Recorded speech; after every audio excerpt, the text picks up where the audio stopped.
Hi hello welcome back to my channel. இன்றைக்கி நம்ம ஒரு சூப்பரான மட்டன் கிரேவிக்கு டஃப் கொடுக்குற மாதிரி ஒரு நூக்கோல் கிரேவி எங்கள் அம்மாவோட ஸ்டைலில் பார்க்கலாமா? வாங்க எப்படி செய்கிறதுன்னு பார்க்கலாம். ஃபஸ்ட்டு இதுக்கு ஒரு பேஸ்ட் அரைச்சிக்கணும். அதுக்கு ஒரு ஸ்பூன் மிளகு, ஒரு 10 பல் பூண்டு, கொஞ்சோண்டு இஞ்சி, அரை மூடி தேங்காய், இது எல்லாத்தையுமே நல்லா ஃபைன் பேஸ்ட்டாக அரைச்சி வச்சுக்கோங்க. அதுக்கப்புறம் குக்கர் வச்சு அதில் எண்ணெய் ஊற்றிட்டு, நாங்கள் கடலெண்ணெய் தான் யூஸ் பண்ணுவோம். அதை ஊற்றி எண்ணெய் நல்லா ஹீட் ஆனதுக்கப்புறம் கடுகு, கொஞ்சோண்டு உளுத்தம் பருப்பு, இது ரெண்டுமே பொரிஞ்சு வந்ததுக்கப்புறம் 2 மீடியம் சைஸ் வெங்காயம் நான் எடுத்திருக்கேன். அதை போட்டுட்டு நல்லா எண்ணெயில் வதக்கி விடுங்க. லைட்டாக கோல்டன் ப்ரௌன் ஆனதுக்கப்புறம் கொஞ்சம் கருவேப்பிலையும் போட்டுக்கோங்க. அதுக்கப்புறம் 2 மீடியம் சைஸ் தக்காளி ஃபைன் சாப்பாக பண்ணி வச்சுட்டு அதையும் வெங்காயத்தோடு நல்லா மிக்ஸ் பண்ணி விட்டுக்கோங்க. தக்காளி வேகிறதுக்காக கொஞ்சம் சால்ட் போட்டுக்கோங்க. நல்லா இது ரெண்டுமே வதங்கணும். நம்ம நல்லா க்ளீன் பண்ணிவிட்டு இந்த மாதிரி க்யூப்ஸாக கட் பண்ணி வச்சுருக்க நூக்கோலையும் போட்டுட்டு நல்லா அந்த வெங்காயம் தக்காளி மசாலாவோட நல்லா மிக்ஸ் பண்ணி விடுங்க.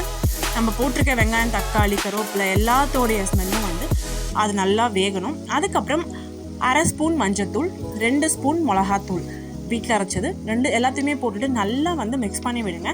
நம்ம போட்டிருக்க நூக்கோலில் நல்லா எல்லா மசாலாவுமே கோட் ஆகணும்.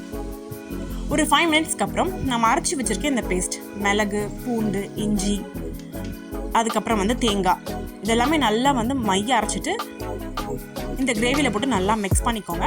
ஒரு 5 மினிட்ஸ் நல்லா விடுங்க. அந்த தேங்காய் இதெல்லாமே நல்லா நம்மளோட நூக்கலோட நல்லா கோட் ஆகணும். இது வதங்கும் போதே பார்த்திங்கன்னா அவ்வளோ ஒரு சூப்பரான ஒரு ஸ்மெல் உங்களுக்கு வரும், அரோமா.